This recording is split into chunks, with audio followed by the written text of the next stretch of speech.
My first question to everyone that we're interviewing at this show is just a bit of autobiography. You've got 21 seconds to detail your entire life, your career to date, and how you ended up at CrateDB. Yeah. So I'm leading the go-to-market and marketing activities at CrateDB. That's a company I joined a few years ago to really help with the growth, international growth. So my career consists in bridging technical expertise, business expertise, and make sure everything is well orchestrated and with the supportive marketing activities. Is your background technical? Are you were you a database analyst or a database administrator in the day, or a developer, or have you sort of come up on the business side of things? Yeah, initially I have a master's degree of engineering, and I evolved in the technical area for several years. So I'm very tech savvy, and over time I built a few companies of my own that I grew and I sold. And then I naturally moved to the business development and marketing side. So to me, marketing is not just orchestrating a few activities; it's really be part of the business and making sure we address the market in a very efficient way. So to me, marketing on the software side requires a deep understanding of the technology. Yes. If you want to be relevant, if you want to have things that make sense, you need to make sure you understand your product. You understand the market trends, you understand the competition, and you also have a larger view on what's going on outside of your niche market. And also that there's the thing as well, isn't there? If you're marketing what can be a fiercely technical product, although we will talk in a moment about the ways that technical nature of the product is being softened, if you like, by a little sprinkling of AI and the like. But if you're marketing what is a very technical product, to a certain extent, you have to be able to kind of speak the language of the people that you're selling to. And if you're selling to people who are fluent in SQL and know about database infrastructure and know about data sanitization and all those sort of difficult technical areas, you need to be able to speak that language. Yeah, exactly. So that's why, I joined CrateDB. In my past experience, I was initially back in 2000 working on deploying the first high availability cluster in telco. So I was working for Hewlett-Packard, for HP, on deploying very large telco clusters with multiple nodes, high availability, so very technical.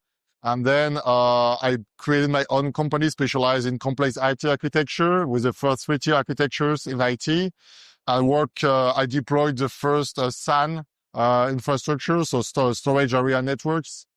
So I was involved in the first project with also fiber.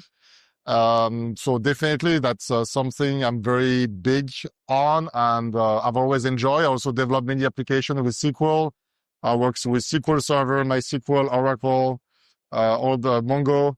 So I have also development experience myself, and I build products. I think under Stephane's hoodie, I think there's an Iron Maiden T-shirt. I think we're looking at a real geek here. He's coming over very business-like, but I think, you're quite hardcore engineer then. Yeah, I'm very deep into engineering, and I've always believed that to market a product properly, you need to be relevant. Otherwise, you cannot sit at the executive table, It doesn't make any sense. So you have to bring value. You have to help the business, help also your CEO make the right decisions. So to me, as a go-to-market and marketing executive, my role is really to give the right directions to the company, combined with the sales feedback they receive from the field. So by combining the market expertise and the competitive intelligence, competition intelligence with the field feedback, we can make the right decisions internally. Yeah, it's a combination, isn't it? It's a combination. Yeah, kind of seeing the business case for something, but having the technical chops to back it up, I guess. My job consists in reading the documentation of our product, manipulating the product myself or with my team, make sure we know the limitations, we know the key strengths, the opportunities also on the market. For example, AI was a massive opportunity for us over the past few years.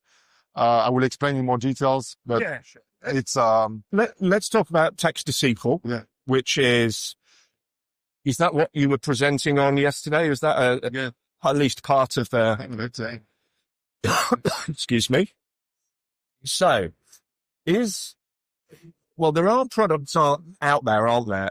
Obviously, there is AI writing code, Copilot, etc. There's also a market out there for low-code or no-code software development. Tends to be, graphs and sort of pulling lines between database containers and building queries like that, that kind of thing. Is text-to-SQL, is it not one of those products, because that sort of belittles it, but is it an attempt to get non-technical users to interact with real-time databases? Is that the idea behind it? Yeah, I mean, we see it as a important capability. It's not the reason you should select a database. I mean, don't focus on that. It's not because the database has this capability, you should buy it. First focus on what the database is good at. And then if it fits your use case, make sure they have this type of capability in place. It's important because it's very convenient for end users. So for example, at CrateDB, we are empowering factories and the people at the shop floor to really operate seamlessly and getting real-time insights into the data, into the factory data, in matter of a second. So if something goes wrong, they need to know, but then also they need to understand what's going on. So they need to inspect, so they need to investigate. And, on the factories, they have gloves, they have helmets, they have, they cannot, type on the keyboard. It's not that easy sometimes. And there is a lot of noise. And so they have a headset and they can say, okay, tell me what is my operational efficiency now for the factory line number 2. And then, with this specific voice commands, LLMs can translate that into a specific SQL query, queries the database, get the results, and potentially also give the result either visually or with some voice, with some voice. We should perhaps talk a little bit about real-time databases and why they're important, and also in what industries they're important. You mentioned factory floors there, and you think, real-time. In fact, real-time data is one of those phrases, isn't it, that's bandied about all the time. But actually, if you've got, I don't know, a line of bottles flying past you at 10 a second, you really need real-time data. And it's that kind of environment, isn't it, that CrateDB can operate in? Yeah. We are really helping companies getting real-time insights into fast-moving data. So minimize the time between data production and data visualization and data alerting. So the goal of CrateDB is to bring this time down to a second. So and it's very important in use cases where time really matters. If you take a production line where they produce thousands of items an hour or a minute, it goes very, very fast. So when it comes to operational efficiency, it's very important to know what's going on and to be alerted in real time. If you take energy for the grid management, for example, it's also very important when it comes to sustainable energy or standard energy to know how the grid performs and be alerted if something goes wrong. So whether it's about IoT data with sensors or about specific events flowing through streaming data pipelines, CrateDB is a very good fit because it ingests data automatically in a second. It's automatically indexed, and then you make the queries, immediately in milliseconds, even on very, very large volumes of data. So tell me a bit about one of the buzz phrases, if you like, around AI is RAG, Retrieval-Augmented Generation. Can you tell me a bit about the role of that when it's used in the context of real-time data? Yeah, it's very linked to the concept of knowledge database, for example. So instead of querying a knowledge database with standard search queries, you will say, okay, I'm having this type of error message or prompt message, and I would like to understand what is the best way to fix it or to understand it. And instead of making a search based on the keyword itself, we make what we call a semantic search, which means it will search within the document what are the pieces of the document that are the closest in terms of semantic to your prompt, to your query. So it doesn't need to be the exact same terms, but it's semantic-wise something that is the closest.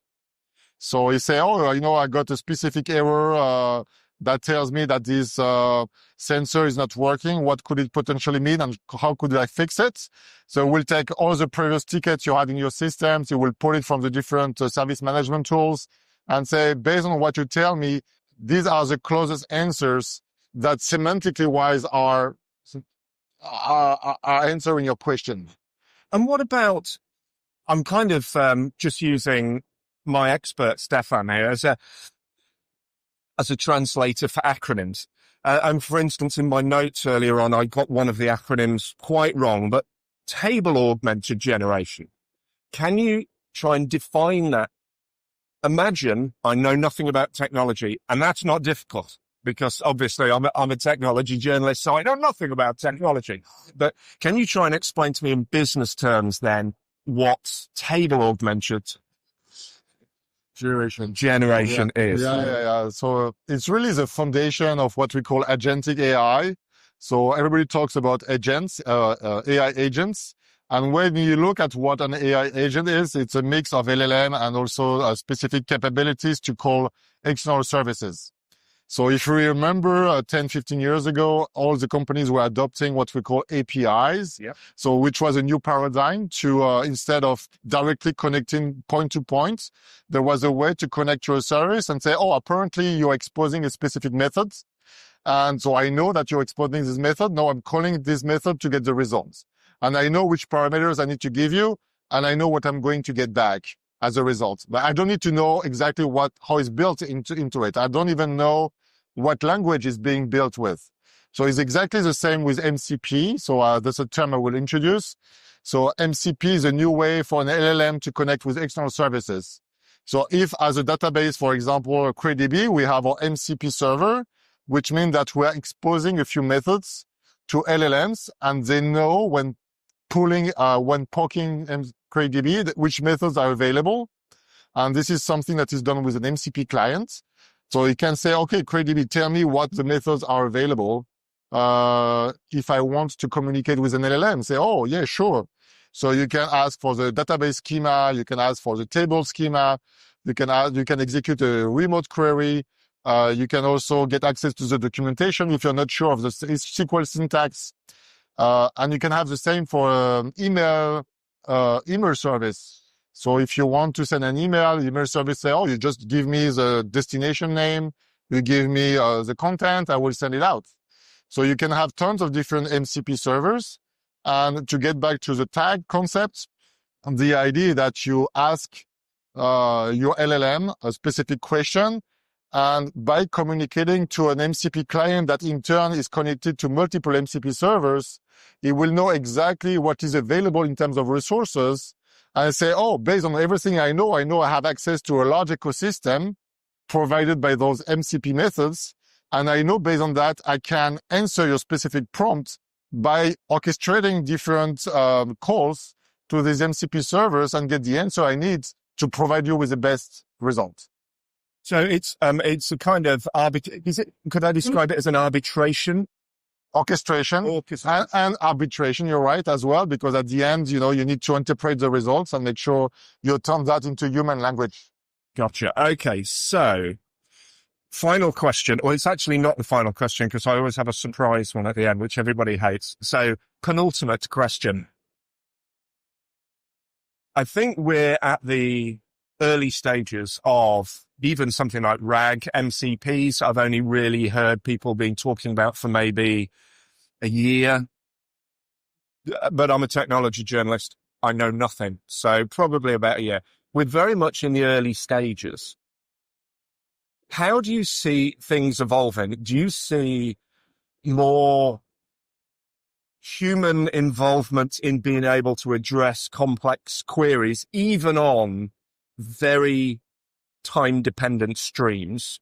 Do you see that getting easier and easier for that human interface? Is that kind of where you're heading? Yeah, I think it's getting easier. I mean, the SQL language is a universal language, which makes it, I wouldn't say easy, but it makes it very simple for LLMs to create correct queries.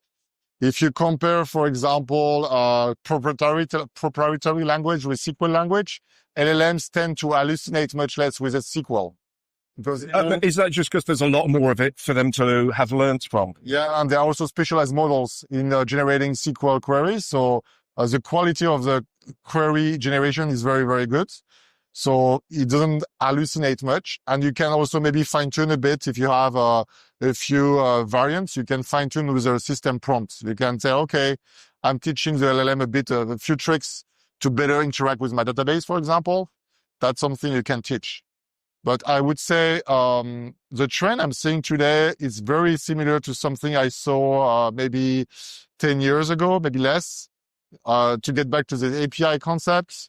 As soon as the company started to understand what it was all about, they deployed one and then two, and then they started deploying hundreds and thousands of them because everybody said, oh, I will create an API out of my systems. And there was no governance at all. We fall into what we call the API sprawl, which means a lot of APIs that are fully ungoverned, uncontrolled across the organization. And then there were solutions coming in place to build a catalog, to govern it, to build, a kind of global governance. Yeah. And I would expect we are going through the same scenario with MCP. Yes, it's this idea, isn't it, that we have 14 standards. What we need is one standard to rule them all, and now we have 15 standards. It was that kind of sprawl, Yeah. wasn't it? And there was also the lack of standards. To me, always came out in terms of APIs. The lack of standards always was most apparent when someone, did a point upgrade or a slight upgrade to their API, and then there'd be a cascade effect. Mostly because, again, we're talking a few years ago, mostly because people were then getting into robotic process automation, which was essentially automating APIs chatting to each other. And if one of those APIs updated, and so you talked a bit about the future, you talked a bit about now and how there's something of we're beginning the MCP sprawl.